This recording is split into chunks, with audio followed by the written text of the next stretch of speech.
I thought the cabin was worthless, just another burden from my late husband. But what I discovered hidden inside changed everything, and what I did next made my son's mistress wish she'd never tried to take it from me. I'm grateful you're here. Stay with me until the end and comment what state you're watching from so I can see how far this story travels.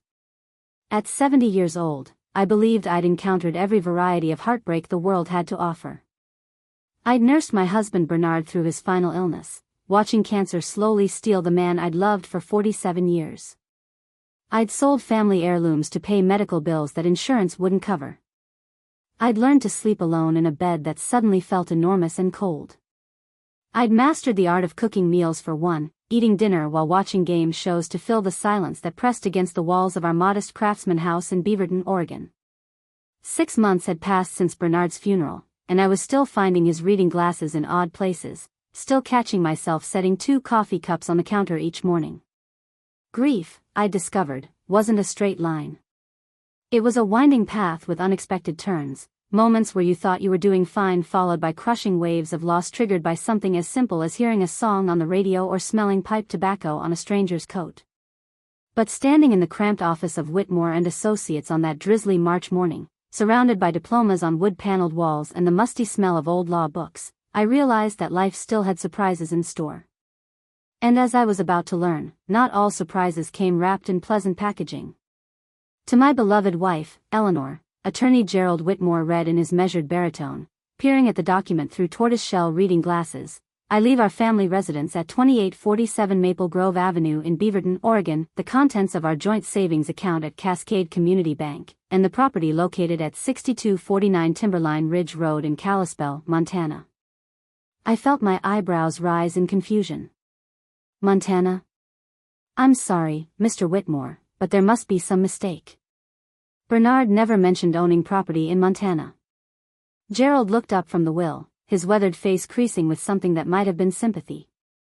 He'd been Bernard's attorney for over 20 years, handling everything from business contracts to our estate planning. According to my records, Mrs. Hutchins, your husband acquired this property in 1994. It's registered as a single-family cabin on 17 acres of forested land in Flathead County. I did the math quickly in my head. That was 29 years ago, back when Bernard's electrical contracting business was thriving, before the market crashed and the big corporate competitors moved into the Pacific Northwest and slowly squeezed out the smaller family operations. We'd had money then, not wealthy by any means, but comfortable. Comfortable enough for Bernard to make investments without necessarily discussing every detail with me. But a cabin in Montana? That seemed like the kind of thing a husband would mention to his wife. At least, I thought we'd had that kind of marriage. Do you have any information about the property itself? I asked, trying to keep my voice steady despite the confusion swirling in my mind. Size, condition, anything? Gerald shuffled through the papers in the folder before him, his liver-spotted hands moving with practiced efficiency. The structure is listed as approximately 1,200 square feet. According to the Flathead County Assessor's Office, it's classified as a rustic cabin built in 1987. The property taxes have been maintained continuously, paid from an account your husband set up specifically for that purpose. He paused, choosing his next words carefully. However, I should mention that based on the assessed value and the county's notes, the structure appears to be in considerable disrepair. There's no mention of recent improvements or maintenance beyond the basic tax payments. My heart sank. So it wasn't some hidden treasure, just another financial burden disguised as an inheritance. What's it worth? The county assessment values the property at $67,000, but that's primarily land value. The cabin itself contributes very little to that figure. Gerald removed his glasses and met my eyes. Mrs. Hutchins, I'll be frank with you. Your husband was very specific in his instructions regarding this property. He wanted you to have it, but he also included a sealed letter that I'm supposed to give you. He reached into a drawer and withdrew a cream-colored envelope, aged slightly at the edges. He left this with me 5 years ago when he updated his will. I stared at the envelope as Gerald slid it across the polished oak desk. My name was written on it in Bernard's distinctive handwriting, the letters formed with the careful precision he'd always applied to everything he did. My hands trembled slightly as I reached for it. Before I could pick it up, a voice from behind me shattered the moment. Eleanor doesn't need to worry herself about some falling apart shack in the middle of nowhere. I'll handle the Montana property. I turned in my chair to face my son, Christopher, who'd been sitting silently in the corner since we'd arrived. He was 44 years old now, and I could still see traces of the boy he'd been in the shape of his jaw and the color of his eyes, Bernard's eyes. But there was a hardness around his mouth that hadn't been there before his divorce 3 years ago, a calculating look that appeared whenever money was discussed. Handle it how, exactly? I asked, hearing the sharpness in my own voice. Christopher stood, smoothing the front of his expensive suit. He'd done well for himself in commercial real estate, or so he always told me, though I'd noticed he'd stopped offering to help with my bills after Bernard died. Sell it, obviously. Mom, you're living on a fixed income now. You can't afford to maintain property in another state, especially something that's practically condemned. Let me contact some buyers, see what we can get for the land. Your son has a point, Mrs. Hutchins, a woman's voice interjected, dripping with false sweetness. You really should let the younger generation handle these complicated matters. I watched as Kimberly Ashford stepped forward from where she'd been examining the diplomas on Gerald's wall. She was 29 years old, with the kind of artificial blonde hair that came from expensive salons and the unnaturally smooth face that suggested regular Botox appointments. She wore a cream-colored suit that probably cost more than I spent on groceries in 3 months, and her engagement ring, the one Christopher had given her 6 months ago, caught the light as she moved, a diamond so large it seemed almost vulgar. Kimberly was also the woman Christopher had been having an affair with while still married to his first wife, Julia. The woman who'd sent text messages and photos that Julia had eventually discovered. The woman who'd helped destroy my grandson's stable home and turned my family gatherings into tense, awkward affairs where half the people I loved refused to speak to the other half. Miss Ashford, I said, my voice cold enough to frost the windows, this is a private family meeting regarding my late husband's estate. I don't recall anyone inviting you. Her smile never wavered, though something sharp flickered in her blue eyes. I'm Christopher's fiancée, Eleanor. That makes me family. And besides, Daddy's company specializes in property acquisition and development in the Mountain West region. I've already mentioned your situation to him, and he's very interested in the Montana parcel. Your situation, I repeated slowly, feeling heat rise in my cheeks. You mean my inheritance from my deceased husband? Mom, Christopher said quickly, moving to stand beside Kimberly in what I recognized as a united front, don't get defensive. Kim's just trying to help. Her father's company, Ashford Premier Properties, is actively acquiring land in the Kalispell area. They're developing a high-end resort community called Glacier Heights. Your property is actually in an ideal location for their expansion plans. I looked between my son and his mistress-turned-fiancée, feeling something cold and heavy settle in my stomach. You've already discussed selling my husband's property with her father? Before I even knew about it? We're trying to be proactive, Kimberly said, her tone suggesting she was speaking to a confused child. Eleanor, you have to understand, at your age, you need to think practically. You're not going to use a cabin in Montana. You can barely manage the house in Beaverton. Why not sell while the market is favorable? At your age.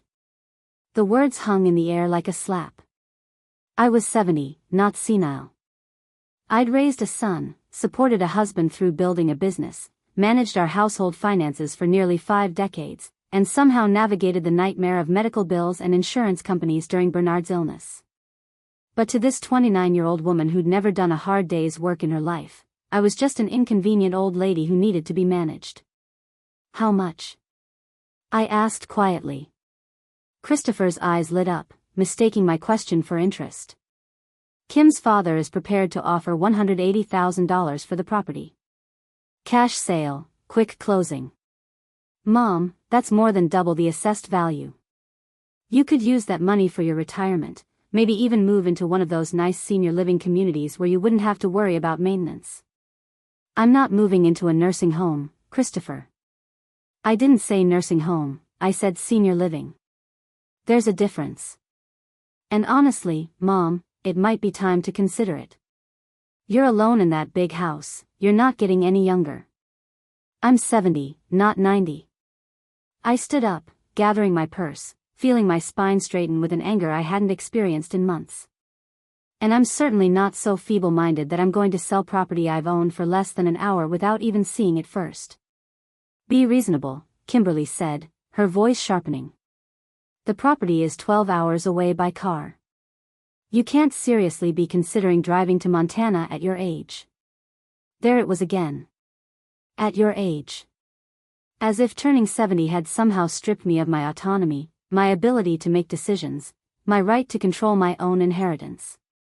Actually, I said, turning to Gerald, I'd like all the information you have about the Montana property. Deed, survey maps, tax records, everything. And that letter from Bernard. I picked up the cream-colored envelope and slipped it into my purse. I'll be taking that with me. Gerald nodded, clearly relieved to escape the family drama. Of course, Mrs. Hutchins. I'll have my paralegal prepare a complete file for you. Should be ready by tomorrow afternoon. Perfect. I'll pick it up then. I headed for the door, acutely aware of Christopher and Kimberly's stunned expressions. Mom, wait, Christopher called out, following me into the hallway. You're not seriously thinking about going to Montana? I stopped and turned to face him. In the fluorescent lighting of the corridor, he looked older than his 44 years, and I felt a pang of sadness for the laughing boy who'd once brought me dandelions and called them flowers. When had we lost that closeness? When had he started looking at me as an obstacle rather than his mother? Christopher, your father held on to that property for nearly 30 years. Through business troubles, through money problems, through everything, he never sold it. He even set up a special account just to pay the taxes on it. Don't you think there might be a reason for that? Dad was sentimental, Christopher said dismissively. You know how he was about things like that. He probably forgot he even owned it. Your father forgot nothing, I said firmly. His mind was sharp until the very end, and you know it. If he kept that property and specifically left it to me in his will, there was a reason. Kimberly had joined us in the hallway, her heels clicking on the tile floor. Eleanor, I think you're letting emotion cloud your judgment. This is business. Good business. You're being stubborn and, let's be honest, a little selfish. That money could secure your future. Selfish? I repeated, feeling my blood pressure rise. I'm being selfish by wanting to see property my husband left me before selling it to your father's development company?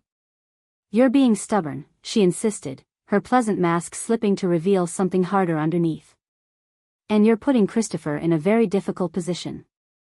He's trying to help you, trying to look out for your best interests, and you're treating him like the enemy. I looked at my son, really looked at him, and saw the way he stood slightly behind Kimberly, the way he let her do the talking, the way he avoided meeting my eyes directly. When had he become so weak? Or had he always been this way, and I just never wanted to see it? My best interests, I said quietly, or yours? Christopher's face flushed. That's not fair, Mom. Isn't it? You show up to your father's while reading with your fiancé, who just happens to work for a development company that just happens to want my property, and you expect me to sign it over without question? We're trying to help you. Kimberly's voice rose, drawing glances from people passing in the hallway. Do you know what Daddy's company is offering? That's premium money for a worthless piece of land with a shack on it. You're being offered a gift, and you're too proud and stupid to take it. The word stupid hung in the air between us. I saw Christopher wince, saw him open his mouth as if to correct her, but no words came out.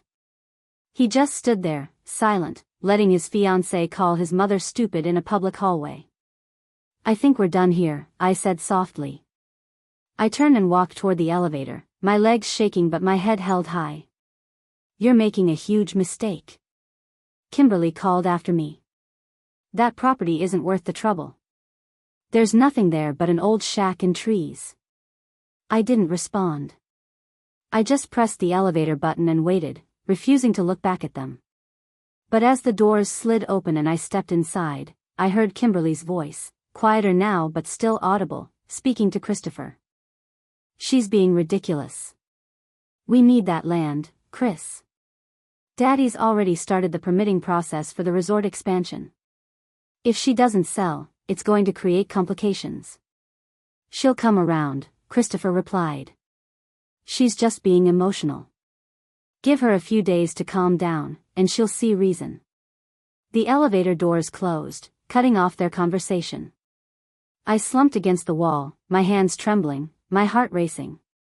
They needed that land. The resort expansion was already in progress. They'd been so certain I would just sign over the property without question, so confident that I was too old, too grief-stricken, too stupid to see what they were really after. I pulled Bernard's letter from my purse and stared at it, but I couldn't bring myself to open it yet. Not here, not in this elevator, not with the fluorescent lights buzzing overhead and the smell of cleaning solution in my nostrils. The drive home to Beaverton took 25 minutes through typical Portland traffic, stop and go, rain spattering against my windshield, brake lights glowing red in the gray afternoon. I drove on autopilot, my mind churning through the morning's revelations. Bernard had owned property in Montana for 29 years and never told me. Christopher and Kimberly were desperate to get their hands on it. A development company was already moving forward with plans that apparently included my land. And somehow, I was supposed to just sign it all away because I was, at my age, and being emotional. By the time I pulled into my driveway, past the azaleas that needed trimming and the mailbox that was starting to rust, I'd made a decision. I was going to Montana. I was going to see this property that Bernard had kept secret for 3 decades. And I was going to find out why everyone seemed so desperate for me not to. Inside the house, I made myself a cup of tea, Earl Grey, the way Bernard and I used to share on quiet evenings, and finally sat down at the kitchen table to open his letter. My hands shook as I carefully slit the envelope with a butter knife, preserving Bernard's handwriting on the outside. The paper inside was thick, expensive, the kind Bernard used for important business documents. His handwriting filled a single page, and just seeing those familiar loops and lines made my throat tighten with grief. "My dearest Eleanor. If you're reading this, then I'm gone, and I'm sorry for that. Sorry for leaving you alone, sorry for all the things I meant to say and didn't, sorry for the secret I've kept all these years. The cabin in Montana was never just an investment property, though that's what I told myself when I bought it in 1994. The truth is, I bought it for us. For our future. I had dreams of us retiring there, away from the city, surrounded by mountains and forest and peace. I imagined us growing old together on that porch, watching the seasons change, finally having time for all the conversations we postponed while I was building the business and you were holding our family together. Life got in the way, as it always does. Money got tight, and I was too proud to admit that we couldn't afford the retirement I'd imagined. I thought about selling the cabin 100 times, but I could never bring myself to do it. It represented something too important, the life I wanted to give you, the gratitude I felt for everything you sacrificed for our family. I know Christopher will pressure you to sell. He's gotten pragmatic in his middle age, maybe too pragmatic, and I suspect his judgment is being influenced by people who don't have your best interests at heart. Don't let him bully you, Eleanor.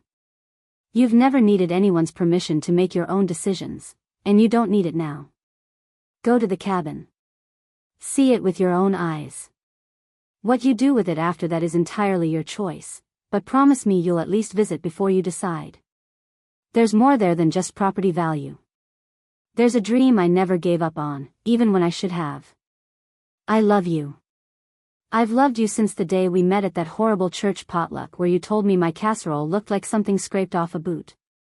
I'll love you until the stars go dark. Yours always, Bernard. I read the letter 3 times, tears streaming down my face, my tea growing cold in its cup. A dream he never gave up on. A future he'd imagined for us. And everyone wanted me to sell it without even seeing it, to reduce Bernard's hope to a line item on a balance sheet. I'll go, Bernard, I whispered to the empty kitchen. I promise. The next 2 days passed in a flurry of preparation. I picked up the property file from Gerald's office, a thick folder containing deeds, tax records, survey maps, and photographs of the cabin taken by the county assessor. The photos showed a small structure with weathered log walls, a sagging front porch, and windows that looked dark and empty. It wasn't impressive, but it wasn't the complete disaster Kimberly had described either. I called my sister Diane in Seattle and told her my plans. She was supportive, offering to come with me, but I declined. This was something I needed to do alone. I ignored 3 phone calls from Christopher and 2 from Kimberly. I didn't trust myself to speak to them without saying things I might regret. Instead, I focused on practical matters. I had my car serviced, a 2015 Honda CR-V that Bernard had insisted on buying because it was reliable and had good safety ratings. I packed a suitcase with sensible clothes and hiking boots I'd bought years ago but rarely worn. I loaded a cooler with sandwiches and snacks for the long drive. I printed out maps, even though I had GPS, because Bernard had always kept paper maps in the glove compartment, just in case. On the morning of my departure, I was loading the last box into my car when a silver Mercedes pulled into my driveway. Christopher got out first, followed by Kimberly, who was wearing sunglasses that probably cost more than my car payment. "Mom, this is crazy," Christopher said without preamble. "You can't drive to Montana alone. You're 70 years old." "Yes, Christopher, I'm aware of my age. You and your fiancé have mentioned it approximately 50 times in the past 3 days." Kimberly removed her sunglasses, revealing eyes that held no warmth. "Eleanor, we need to discuss this property situation reasonably. Daddy's company has made you an incredibly generous offer. But that offer has an expiration date. If you drive to Montana and waste time looking at a worthless cabin, you might lose this opportunity." "Then I guess I'll lose it," I said, closing the trunk of my CR-V. "Don't be stupid." Kimberly's voice rose sharply. "Do you know what developers are paying for land in that area? You're getting premium money, and you're throwing it away out of pure stubbornness. Or maybe I just want to see what my husband left me before I let you and your father tear it down to build condominiums." "It's a resort community," she snapped. "A luxury destination that will bring jobs and revenue to the area. But I wouldn't expect someone like you to understand economic development." "Someone like me? An old woman? A widow? Someone who'd never held a real job because I'd been too busy raising a family and supporting my husband's dreams." "You're right," I said quietly. "I don't understand why 2 grown adults are so desperate to prevent a widow from visiting property her husband left her. But I'm sure I'll figure it out." Christopher grabbed my arm as I moved toward the driver's door. "Mom, please. Just sign the papers. Let Kim's father handle everything. You'll have the money in your account within a week. You could take a cruise, go visit Diane in Seattle, do something fun instead of driving across 3 states to look at a dump." I looked down at his hand on my arm, then up at his face. "Let go of me, Christopher. Just listen. Let go." He released my arm, and I saw something flicker across his face. Anger? Frustration? Maybe even a trace of shame? "I'm leaving now," I said, opening my car door. "I'll call you when I get to Kalispell." "If you do this," Kimberly said, her voice cold as ice, "if you pass up this opportunity, you're going to regret it. That cabin is worthless. There's nothing there. You're wasting your time and everyone's patience." I climbed into my car and started the engine. Through the windshield, I could see them standing in my driveway, Christopher looking frustrated and confused, Kimberly looking furious. As I backed out onto the street, I saw Kimberly pull out her phone and make a call, her lips moving rapidly, her free hand gesturing sharply. She was calling someone, her father, probably, telling them that I hadn't taken the bait, that I was actually going to Montana. Good, I thought, turning onto the main road that would eventually lead to Interstate 84 and then north toward Montana. Let them worry. Let them wonder what I'm going to find. Because I was starting to suspect that the rundown cabin in Montana held more than just Bernard's broken dreams. It held secrets. And I was going to discover every single one of them, no matter how hard my son and his mercenary fiancé tried to stop me. The road stretched out before me, gray under gray skies, leading east toward mountains and forests and a property that someone desperately didn't want me to see. I pressed down on the accelerator and drove toward whatever truth was waiting for me in Montana. The drive from Beaverton to Kalispell, Montana is approximately 650 miles, a journey that would take most people about 11 hours of steady driving. I wasn't most people, and I wasn't in any particular hurry. I had nowhere to be except wherever Bernard's cabin waited for me at the end of this road. The first day took me through the Columbia River Gorge, past Multnomah Falls where Bernard and I had taken Christopher when he was 6 years old. I remembered that day vividly, Christopher racing ahead on the trail, Bernard holding my hand, the mist from the falls cooling our faces in the summer heat. We'd been happy then. When had that changed? Or had I just been too busy living my life to notice the slow erosion of our family's closeness? I stopped for the night in Spokane, Washington, at a modest chain hotel near the interstate. The room was clean but impersonal, with landscape paintings bolted to the walls and a television that offered 200 channels of nothing I wanted to watch. I ate Chinese takeout from containers while sitting on the bed, scrolling through my phone. 3 missed calls from Christopher. 2 text messages from Kimberly that I deleted without reading. And 1 voicemail from a number I didn't recognize with a Seattle area code. I pressed play on the voicemail, curious despite myself. Mrs. Hutchins, this is Bradley Ashford from Ashford Premier Properties. I believe you know my daughter, Kimberly. The voice was smooth, cultured, the kind of voice that belonged to a man accustomed to getting what he wanted. I wanted to reach out personally to discuss your Montana property. I understand you're planning to visit, which I think is wonderful. Family legacy is so important. However, I'd like to make you an updated offer that I think you'll find very compelling. We're now prepared to offer $225,000 for the Timberline Ridge property, with a flexible closing timeline that works for your schedule. I'd love to discuss this with you at your convenience. Please call me back at your earliest opportunity. $225,000. That was $45,000 more than the original offer, and I hadn't even seen the property yet. The increase told me everything I needed to know. They were desperate, and I was getting closer to understanding why. I didn't return Bradley Ashford's call. Instead, I opened my laptop and spent the next 2 hours researching Ashford Premier Properties and their Glacier Heights resort development. What I found was illuminating. Glacier Heights was being marketed as an exclusive mountain retreat community, with luxury homes starting at $850,000 and resort amenities including a golf course, spa, and private ski access. The development was being built in phases, with Phase 1 already sold out and Phase 2 currently under construction. But Phase 3, the expansion that would add another 50 luxury lots and a boutique hotel, was still in the planning stages. And according to an article I found in a Montana business journal, Phase 3 was contingent on acquiring several key parcels of land that would provide access to a pristine alpine lake and national forest trailheads. I zoomed in on the development map included in the article. There, outlined in red with the notation "Acquisition Pending," was a parcel that matched the location of Bernard's property almost exactly. They needed my land. Not wanted, needed. Without it, their Phase 3 expansion couldn't proceed as planned. The access road they designed would have to be completely rerouted, adding miles to the drive and significantly reducing the appeal of those expensive lots. No wonder Kimberly and Christopher had been so aggressive about getting me to sell sight unseen. No wonder Bradley Ashford was calling me personally with increased offers. I wasn't just a widow they could pressure and manipulate. I was an obstacle to a multi-million-dollar development project.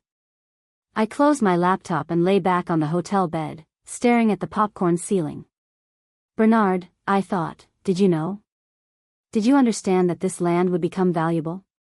Is that why you held on to it all those years?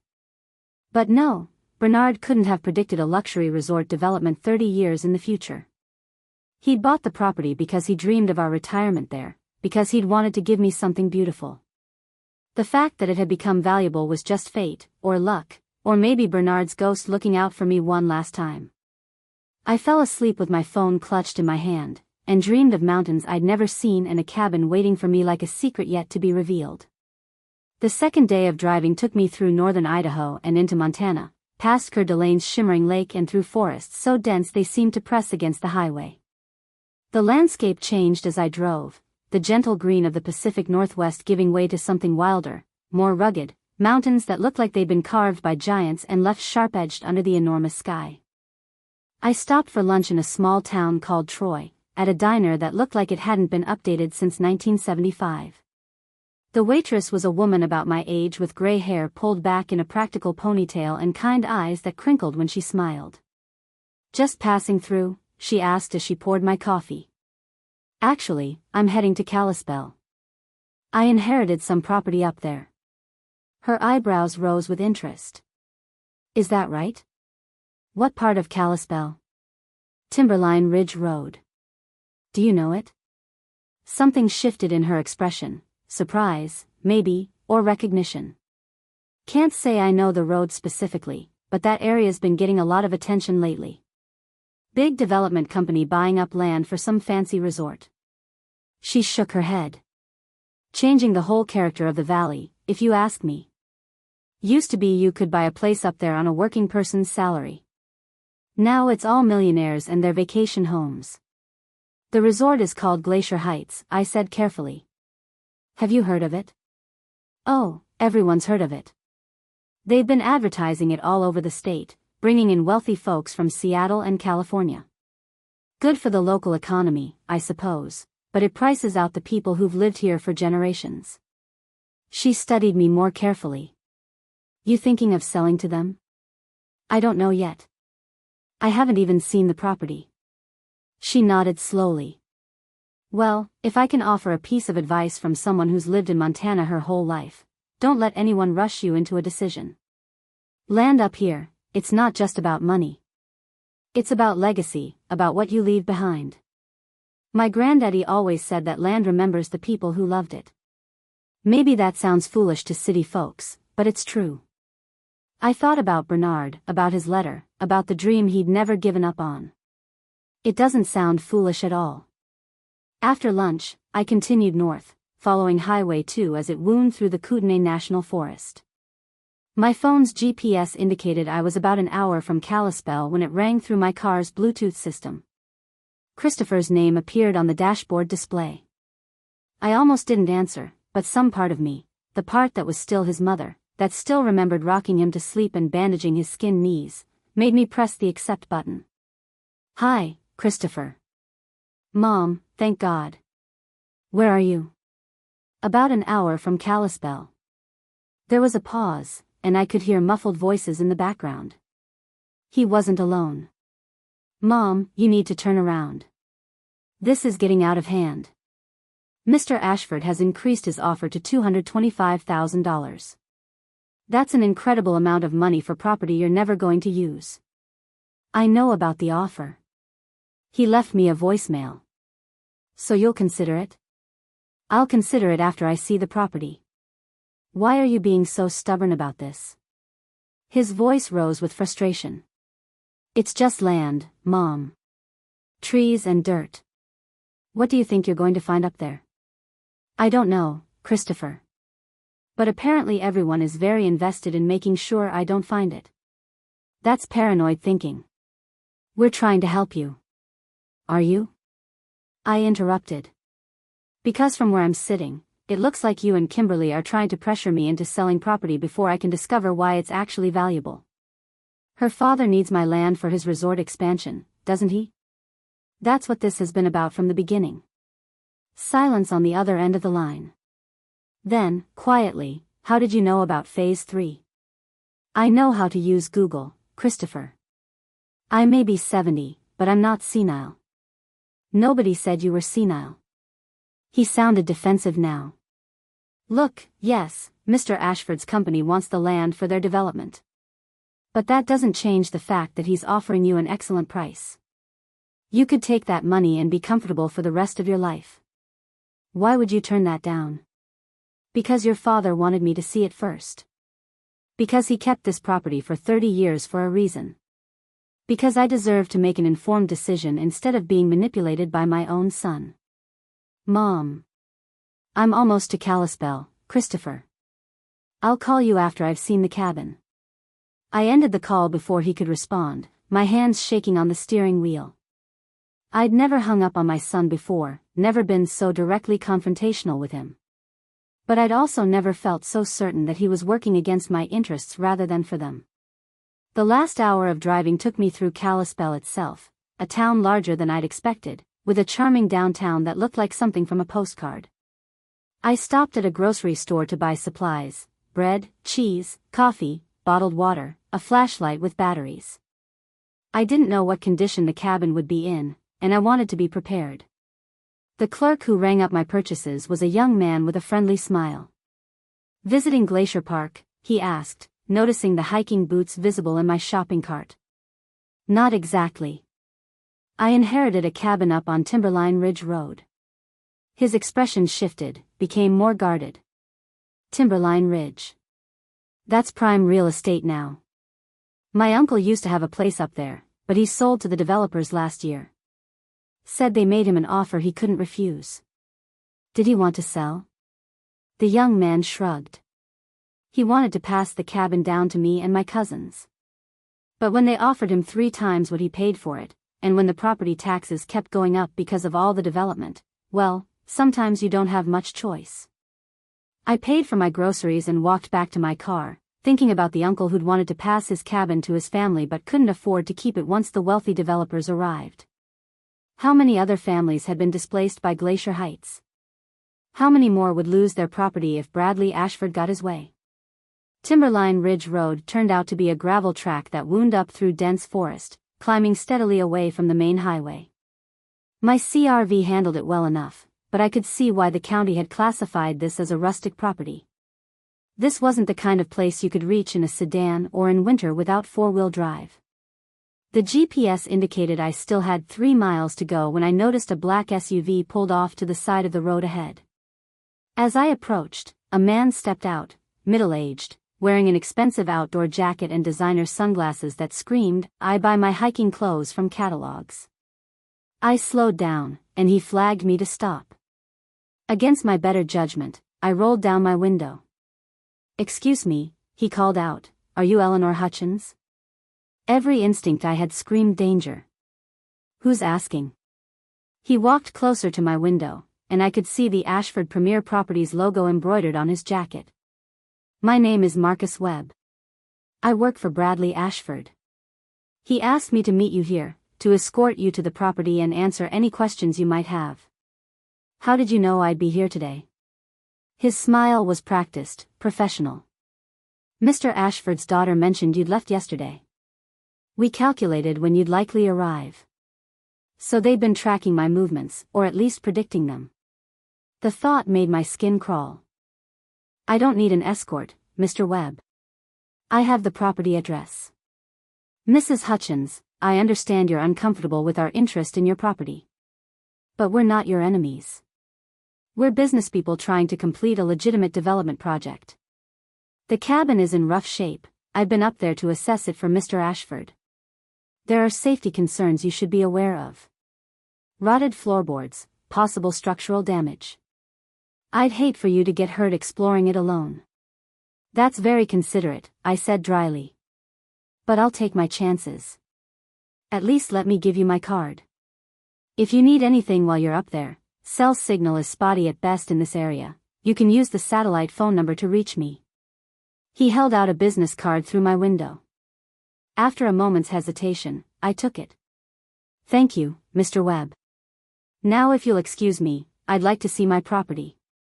I rolled up my window and continued up the road, watching in my rearview mirror as he stood there, phone already to his ear, making yet another call to report my progress. The final 3 miles seemed to take forever, my car bouncing over ruts and rocks, branches scraping against the sides. But then the trees opened up, and I found myself in a clearing with a view that literally took my breath away. Mountains rose in every direction, their peaks still crowned with snow despite it being late March.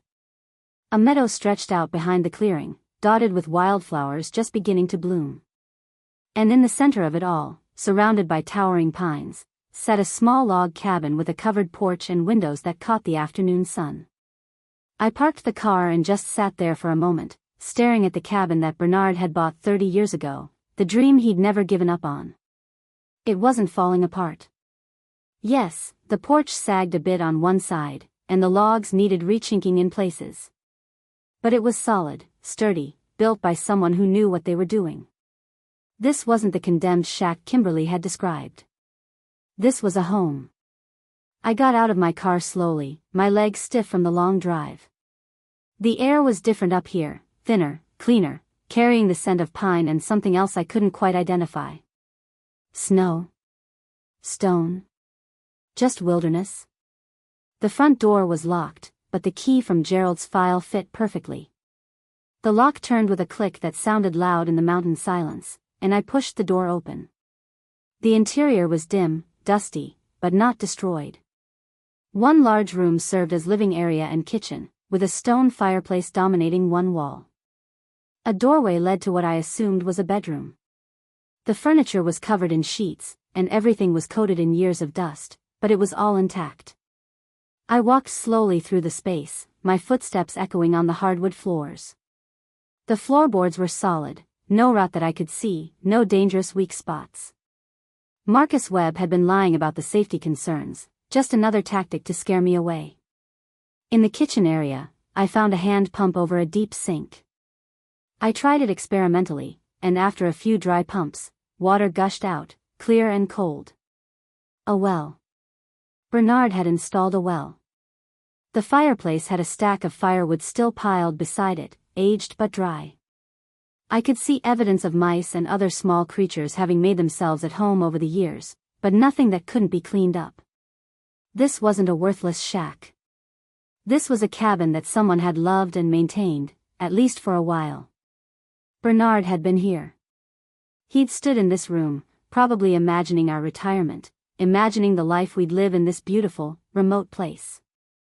I walked to the bedroom, pushing open the door to find a simple space with a bed frame, a dresser, and a window that looked out over the meadow.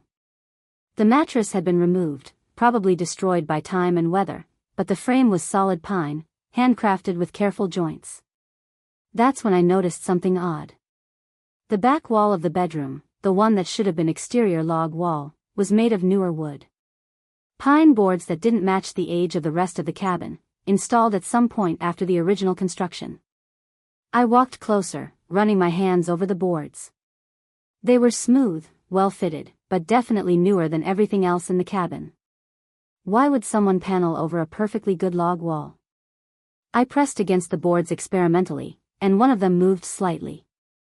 My heart started beating faster. I pressed harder, and the board shifted, revealing darkness behind it. This wasn't a wall. It was a hidden door. My hands were trembling as I felt along the edges, looking for a latch or handle. Finally, I found it, a simple hook and eye mechanism hidden in a groove between two boards. I unhooked it and pulled, and the entire panel swung open on concealed hinges. Behind it was a small room, maybe 8 feet by 8 feet, with no windows and only the light from the bedroom spilling in. But what made my breath catch wasn't the room itself. It was what was in it. File boxes. At least a dozen of them, stacked neatly along one wall. A metal filing cabinet in the corner. And on a simple shelf, several leather-bound journals with dates marked on their spines, going back 30 years. I stood in the doorway of this hidden room, staring at Bernard's secret archive, and realized that everyone had been right about one thing. The cabin did hold something valuable. But it wasn't the land. It wasn't the access to alpine lakes or national forest trailheads. It was information. And based on how desperately everyone wanted me to sell without seeing this place, it was information that someone was very afraid of me finding. I pulled out my phone to check the time and saw what Marcus Webb had warned me about: no signal. I was completely cut off up here, alone with whatever secrets my husband had hidden in this mountain cabin. The sun was already sinking toward the mountains, painting the sky orange and pink through the bedroom window. I'd have maybe 2 hours of good daylight left, not nearly enough time to go through everything in this hidden room. I'd have to stay the night. The thought should have scared me, a 70-year-old woman alone in an isolated cabin without cell service, without anyone knowing exactly where I was. But instead, I felt a strange sense of peace. This was Bernard's place, his refuge, his dream. And now it was mine. I went back to my car and brought in my overnight bag and groceries. I found an old broom and spent an hour sweeping out the worst of the dust and mouse droppings. I got the hand pump working smoothly and cleaned enough space to set up a basic camp in the main room. As the sun set behind the mountains, painting the cabin's interior in shades of gold and shadow, I built a fire in the stone fireplace. The chimney drew perfectly. Bernard had built this place well. I made myself a simple dinner of cheese and bread, heated water for tea in a pot I found in the kitchen cabinets, and finally allowed myself to really look around at the home my husband had created. There were small details I hadn't noticed before. Hand-carved coat hooks by the door. A shelf of books about Montana wildlife and wilderness survival. A pair of binoculars hanging from a nail, positioned to look out at the meadow where deer or elk might appear. Bernard had been here more than once. Probably many times over the years, coming up here to escape, to dream, to maintain his secret refuge. How had he managed it without me knowing? Business trips that ran long? Extended hunting expeditions with friends? It hurt to think of him keeping this from me, but I also understood it. Bernard had been a proud man. When his business started failing, when money got tight and he couldn't give me the retirement he'd promised, this cabin had probably been both his escape and his shame, a reminder of dreams that seemed increasingly out of reach. As the fire crackled and darkness fell complete outside the windows, I finally allowed myself to enter the hidden room with a flashlight I'd bought in Kalispell. I pulled down the first journal, dated 1994 to 1996. Bernard's handwriting filled the pages, detailed observations about the property, plans for improvements, and scattered thoughts about his life. Eleanor thinks I'm at a contractors' conference in Spokane, one entry read. I feel guilty lying to her, but I can't explain this place yet. Not until it's perfect. Not until I can bring her here and show her the dream instead of just talking about it. Another entry, from 1998, business is getting harder. Big corporations are undercutting us on every bid. I'm afraid I'll have to sell the cabin. But every time I think about it, I come up here and look at these mountains and remember why I bought this place. This is our future. I have to believe that. I flipped through more journals, seeing Bernard's handwriting evolve from hopeful to worried to sometimes desperate. He'd struggled more than I knew, protecting me from the full extent of our financial troubles, shouldering the burden alone. But then, in a journal dated 2008 to 2010, the tone changed. Something's not right with the land sales happening around here. I've been talking to other property owners, and we're all getting pressure to sell from the same company, Mountain Vista Developments, which I've learned is a shell company for something larger. They're offering good money, but there's something aggressive about their approach. Some of the other owners have reported harassment, suspicious accidents that damaged their properties, even threats. The next entries were increasingly disturbing. Joe Brennan's cabin burned down last night. Fire department says it was probably a campfire that got out of control, but Joe swears he hadn't been up there in weeks. He's the third property owner to have bad luck after refusing to sell to Mountain Vista. I don't believe in coincidences. I've started documenting everything. Names, dates, incidents. If something is going on, some kind of organized effort to force property owners to sell, someone needs to keep a record. I've got copies of all the sale contracts, documentation of the harassment, even some recordings of the threatening phone calls other owners have received. I sat back on my heels, my mind racing. Bernard hadn't just been keeping a journal about his personal life. He'd been conducting an investigation into what sounded like systematic harassment and possibly criminal activity targeting property owners in this area. I pulled down one of the file boxes and opened it. Inside were folders neatly labeled with names and dates. Property deeds, sale contracts, newspaper clippings about suspicious fires and accidents, handwritten notes from conversations with other property owners. Bernard had been building a case. Against who? Mountain Vista Developments, apparently. But when I looked up the company on one of the documents, I saw a name listed as the managing partner that made my blood run cold. Ashford Holdings, LLC. Parent company of Mountain Vista Developments. Bradley Ashford, Kimberly's father, had been involved in this area for at least 15 years, using shell companies and aggressive tactics to acquire land. And Bernard had been documenting it all. I spent the next 2 hours going through files by flashlight, my hands shaking as I uncovered the scope of what Bernard had discovered. Property owners who'd refused to sell had experienced vandalism, harassment, mysterious fires. Some had received threatening letters. Others had found their water supplies contaminated or their access roads blocked. Mountain Vista Developments, and by extension, Ashford Holdings, had been systematically terrorizing property owners into selling at below market rates. And once they owned enough contiguous parcels, they'd begun the development that became Glacier Heights. Bernard had names, dates, documented incidents going back 15 years. He had statements from other property owners, some of whom had since died or moved away. He had evidence of a criminal conspiracy to defraud and intimidate people out of their land. And he'd hidden it all here, in a secret room in a cabin that no one knew he owned under his own name, having purchased it through an LLC that kept his name off public records. The last journal entry, dated just 3 months before Bernard's cancer diagnosis, read: "I've gathered enough evidence to take to the authorities, but I'm afraid of what might happen if I do. These people have shown they're willing to hurt others to get what they want. If something happens to me, Eleanor, I hope you find this.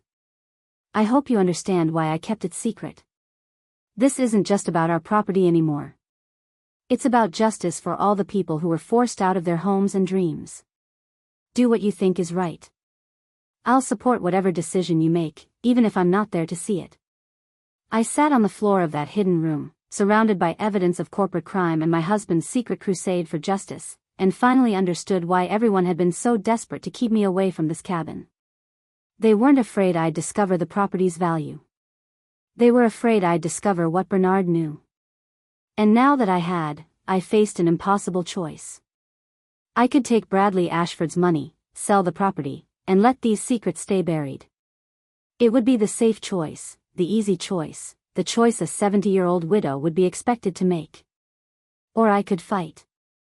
I could expose what Bernard had discovered, even knowing that I'd be going up against wealthy, powerful people who'd already proven they were willing to do terrible things to protect their interests. Outside the cabin windows, the Montana night was complete, stars blazing in a sky unpolluted by city lights. I was alone on a mountain, cut off from help, surrounded by evidence that could destroy the people who were trying to take this place from me. I should have been terrified. Instead, I felt something I hadn't experienced in months. I felt powerful. Bernard had left me more than property. He'd left me a mission. And I'd be damned if I was going to let his work, or his dream, be bulldozed by developers who put profit over people. But first, I needed to survive the night and get this evidence to somewhere safe. Because if Bradley Ashford or his people found out what I discovered, I had a feeling they wouldn't be making polite phone calls and increased offers anymore. The game had changed. And whether they knew it yet or not, so had the rules.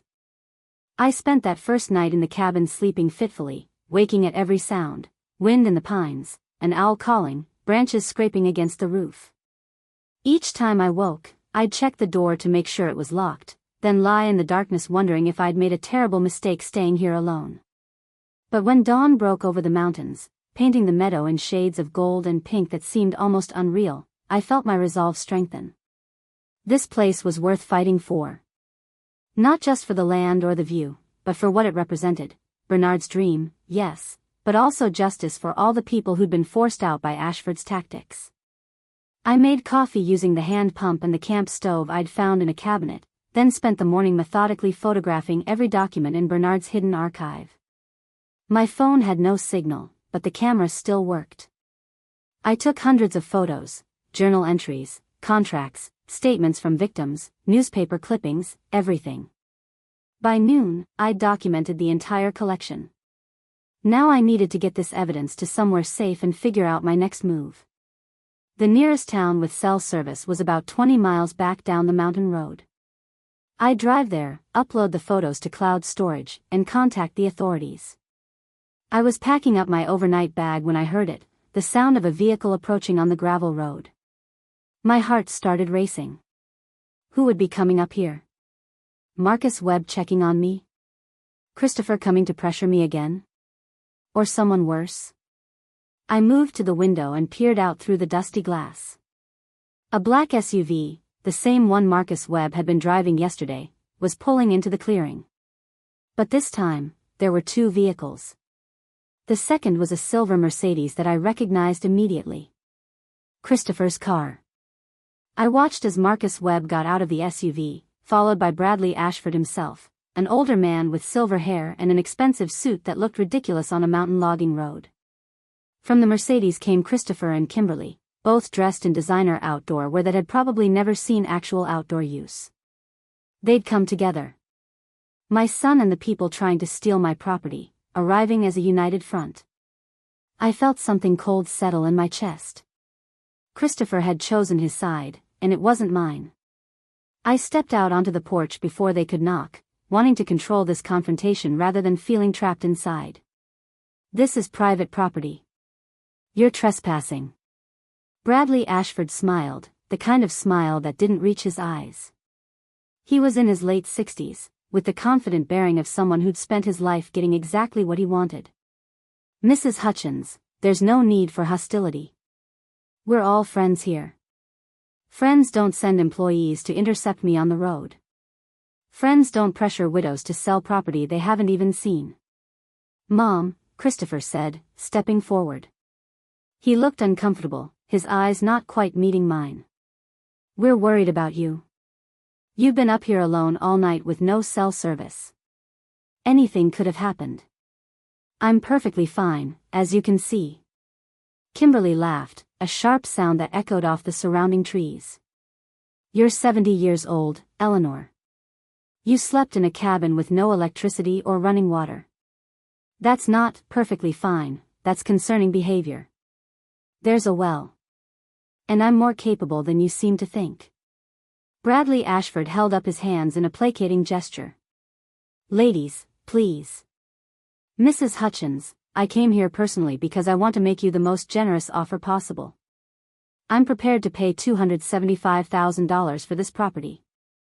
That's nearly 4 times the assessed value.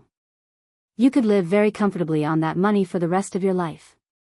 $275,000 now. The desperation was showing through their polished facade. What makes this property worth so much to you, Mr. Ashford? Location, access, development potential. The resort industry. I've seen the development plans for Glacier Heights Phase 3, I interrupted. I know you need this land for your access road. Without it, your entire expansion is compromised.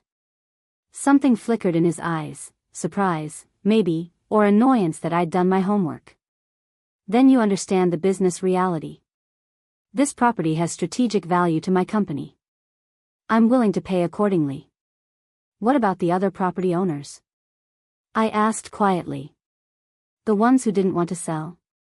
What happened to them? The silence that followed was telling. Marcus Webb shifted his weight uncomfortably. Kimberly's smile faltered. Christopher looked confused, glancing between us like he was missing something important. I don't know what you're implying, Bradley said carefully. I'm implying that you have a history of using questionable tactics to acquire land in this area. Mountain Vista Developments, your shell company, has been systematically harassing property owners for 15 years. Vandalism, threats, suspicious fires. Should I go on? Bradley's expression hardened. Those are very serious accusations, Mrs. Hutchins. I hope you have evidence to support them, because otherwise, that sounds like slander. Actually, I have extensive evidence. My husband documented everything. The air seemed to leave the clearing. Christopher's face went pale. Mom, what are you talking about? Your father didn't just buy this cabin as an investment. He bought it to protect himself while he investigated Ashford Holdings and their tactics. He spent years documenting incidents, collecting statements, gathering proof of a criminal conspiracy to defraud property owners. I looked directly at Bradley Ashford. And now I have all of it. Bradley's mask of politeness dropped completely. Where? Somewhere safe. Somewhere you can't destroy it. He took a step toward the porch, and I saw Marcus Webb's hand move toward his jacket pocket. My mouth went dry. Were they actually threatening me? Here, in broad daylight, with witnesses? Mom, stop this, Christopher said, his voice rising.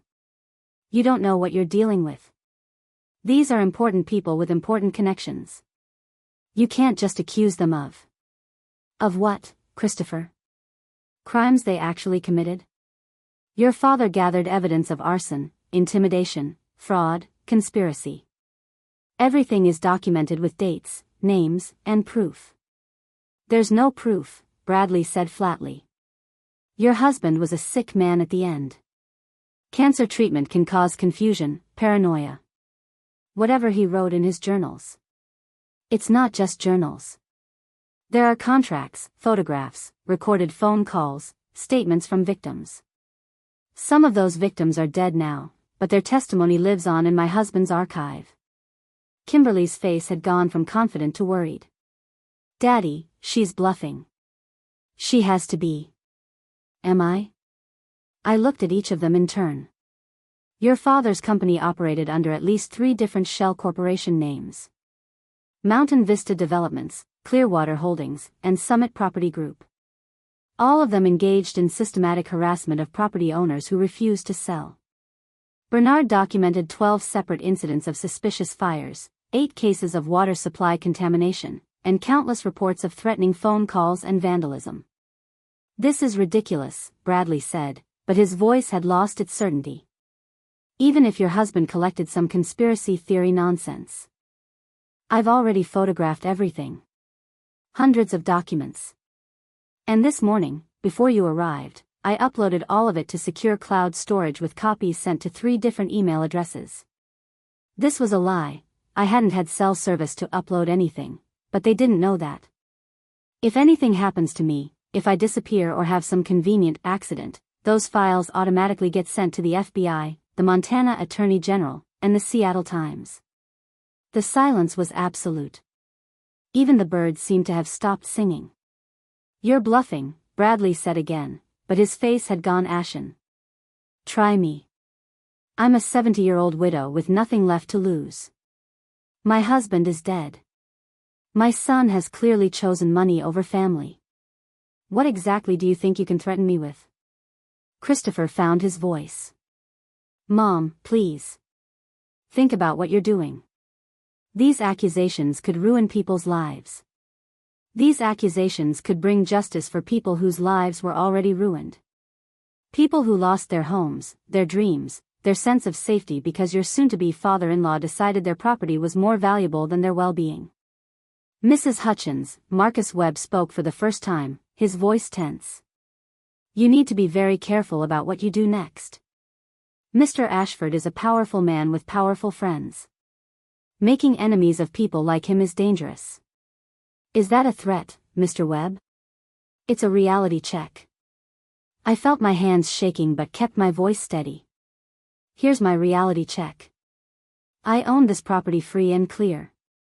I have evidence of criminal activity that could destroy your employer's business and possibly send him to prison. And I'm not scared of men who think money makes them above the law. I looked directly at Christopher. Or of sons who value their future father-in-law's money more than their own mother's dignity. Christopher flinched as if I'd slapped him. That's not fair. Fair? You brought these people to pressure me. You've been working with them against me from the moment you learned about this inheritance. When did you stop being my son and become their employee? I'm trying to protect you. By helping them steal from me? By pressuring me to sell before I could discover what your father knew? That's not protection, Christopher. That's betrayal. Tears were streaming down my face now, but my voice didn't waver. Your father spent years building this case because he believed in justice. He believed that people deserve to keep their homes and their land without being terrorized. And you're helping the very people he was fighting against. Mr. Ashford has been good to me, Christopher said weakly. He gave Kimberly and me opportunities, helped with business connections. He bought you. With promises and money and the illusion of belonging to his world. And you let him. Bradley Ashford stepped forward again, his expression cold. Enough melodrama. Here's what's going to happen, Mrs. Hutchins. You're going to accept my offer, let's make it $300,000 to show good faith. You're going to sign over this property, and you're going to destroy whatever nonsense your husband collected. In return, I'll make sure you're comfortable for the rest of your days. And if I refuse? His smile was chilling. Then we'll contest the will. We'll have your husband's mental competency at the time he wrote it questioned. We'll tie up this property in legal proceedings for years. You'll spend whatever money you have left on lawyers, and in the end, you'll lose anyway. That's how the real world works. People like me win. People like you lose. Maybe, I said quietly. Or maybe the FBI will be very interested in the evidence I have. Maybe the Attorney General will want to investigate why so many property owners in this area experienced suspicious accidents after refusing to sell to your shell companies. Maybe the media will run stories about the powerful developer who terrorized families out of their homes. You have no idea what you're starting, Bradley said, his voice dropping to something dangerous. Neither do you. We stared at each other across the porch, and I saw something shift in his eyes. Calculation. Weighing his options. Wondering if I really had uploaded those files or if I was bluffing. Trying to decide if silencing me was worth the risk. The moment stretched out, tense and terrible. Marcus Webb's hand was still near his jacket pocket. Christopher looked like he might be sick. Kimberly was gripping her phone like a lifeline. Then, from behind them, another vehicle came rumbling up the gravel road. We all turned to look. It was a sheriff's department SUV, lights flashing red and blue in the mountain sunshine. My heart leaped. I'd filed a property report with the Flathead County Sheriff's Office yesterday when I'd stopped in Kalispell, just a routine notification that I'd be staying at a remote property. I'd never expected them to actually check on me. The SUV pulled into the clearing, and a deputy stepped out, a woman in her 40s with sharp eyes and a no-nonsense expression. "Morning," she called out. "Got a call from a concerned neighbor about multiple vehicles at this property. Everything all right here?" I could have kissed her. "Deputy, I'm Eleanor Hutchins.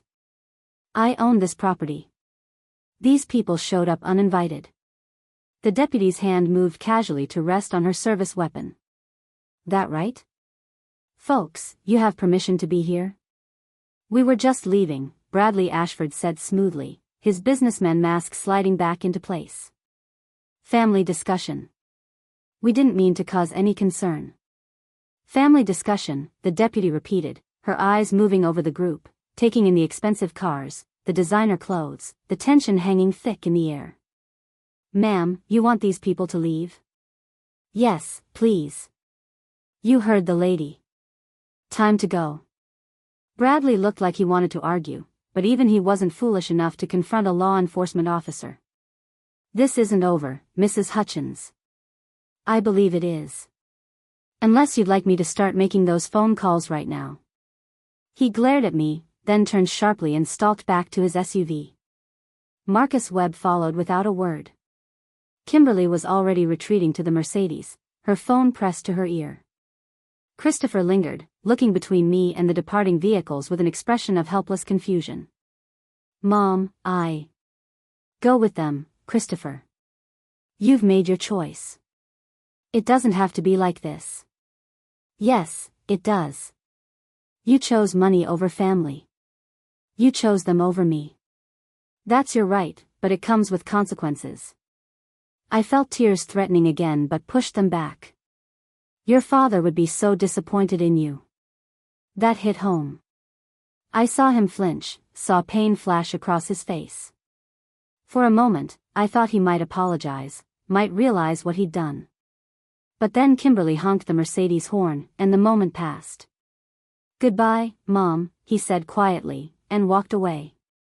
I watched him get into the car, watched them all drive away in a convoy of expensive vehicles leaving dust hanging in the air.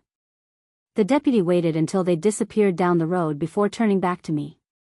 "Want to tell me what that was really about?" So I did. I invited her into the cabin, made her coffee, and spent the next hour explaining everything. The inheritance, the pressure to sell, Bernard's investigation, the evidence I'd found. I showed her the hidden room, let her see the files and journals. Deputy Sarah Martinez was a good listener. She took notes, asked smart questions, and didn't dismiss anything I told her as the paranoid ravings of an elderly woman. When I finished, she sat back and let out a low whistle. "Mrs. Hutchins, this is way above my pay grade. But I know who to call." She pulled out her phone. "I've got a contact at the FBI field office in Missoula. They handle public corruption cases. If what you're saying is true, and based on what I'm seeing here, I believe it is, they're going to want to talk to you. I'm ready to talk to whoever needs to hear this." She made the call, then several more. Within an hour, she'd set up a meeting for the next day with federal investigators. She also insisted on having a patrol car stationed at the end of my access road overnight for my safety. "These people sound dangerous, ma'am. Until the feds can take custody of this evidence, I'd feel better knowing someone's watching your back." I spent the rest of that day and the next organizing Bernard's files, preparing a timeline of events, making sure everything was documented and ready for the federal investigators. Deputy Martinez came back with a crime scene tech who helped photograph and catalog everything properly. True to her word, a patrol car sat at the end of my access road all night. I slept better knowing they were there. The next afternoon, 2 FBI agents arrived, a man and woman in dark suits who introduced themselves as Special Agents Robert Chen and Amanda Foster. They spent 4 hours going through Bernard's evidence, asking questions, taking detailed notes. "Mrs. Hutchins," Agent Chen said when they were finally finished, "your husband built an impressive case. This is exactly the kind of evidence we need to investigate large-scale real estate fraud and intimidation. It's going to take time to verify everything and build our own case, but you've given us a roadmap. What happens now?" "Now we investigate. Quietly, carefully, thoroughly. We'll be subpoenaing records, interviewing witnesses, building a case. It could take months, maybe longer." Agent Foster leaned forward. "In the meantime, you need to be careful. Don't sell the property. Don't sign anything. Don't meet with Ashford or anyone associated with him without a lawyer present." "What about my son?" The agents exchanged a look. "If he's been receiving benefits from Ashford, jobs, money, opportunities, in exchange for helping pressure you to sell, he could potentially face charges himself. I'd suggest limiting contact with him until we sort out who knew what and when." My heart ached, but I nodded. I'd already lost Christopher to greed. Losing him to legal consequences was just the final nail in that coffin. The FBI took custody of Bernard's original documents, giving me detailed receipts for everything. They left me with copies and a direct number to call if anyone approached me again about the property. After they left, I sat on the porch and watched the sun set over the mountains, painting the sky in impossible colors. I felt exhausted, wrung out, but also something else. Free. For the first time in months, maybe years, I felt like I had control over my own life. I wasn't just Bernard's widow or Christopher's mother or the old woman everyone thought they could manipulate. I was Eleanor Hutchins, and I owned a beautiful cabin on a mountain in Montana. 3 months later, the FBI's investigation became public. The news reports were extensive, respected developer Bradley Ashford facing federal charges of fraud, conspiracy, and racketeering. His company's stock price collapsed. Glacier Heights Phase 3 was indefinitely suspended pending the investigation. Christopher called once, crying, claiming he'd had no idea what was really going on. I listened quietly, then told him I needed time. Time to heal, time to forgive, time to understand. He said he understood, but I heard the hurt in his voice.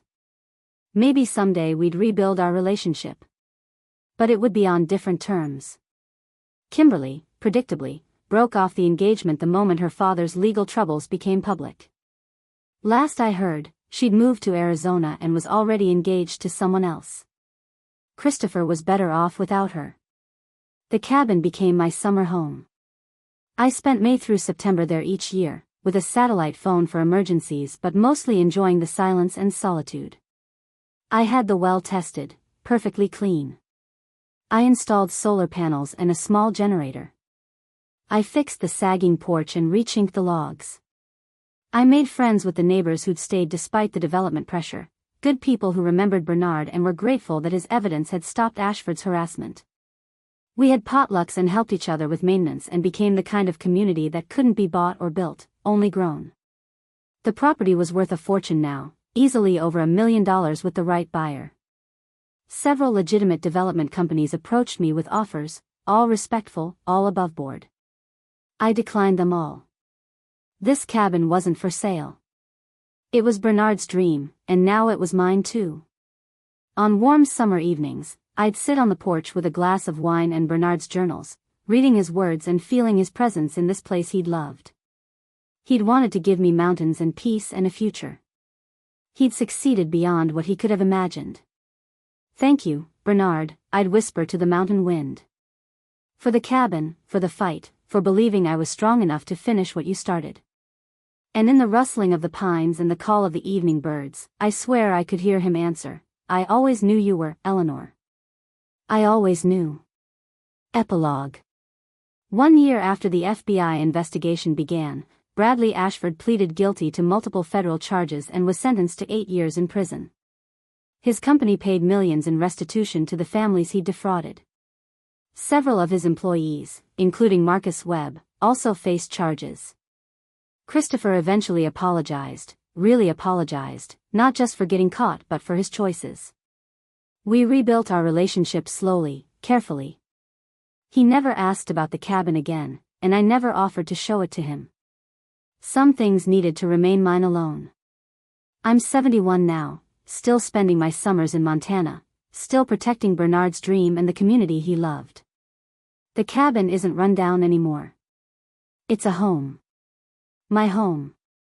And when people ask me about that time I inherited a cabin and discovered my husband's secret investigation and took on a corrupt developer, I smile and tell them the truth. I thought the cabin was worthless, just another burden from my late husband. But what I discovered hidden inside changed everything, and what I did next made my son's mistress wish she'd never tried to take it from me. Some stories have unexpected endings. Mine turned out to be a new beginning. Thank you for following my story to the end. I hope it inspired you to stand up for what's right, even when it's hard. Even when you're standing alone. Especially then. Now I'm curious about you. Have you ever had to fight for something that everyone told you to just let go? Have you ever discovered that people you trusted were working against you? Comment below and share your story. And if you found value in mine, please share it so others can find the courage to fight their own battles. Remember, you're never too old, never too alone, never too powerless to stand up for justice. Sometimes the most dangerous thing you can be is an old woman with nothing left to lose and everything to fight for.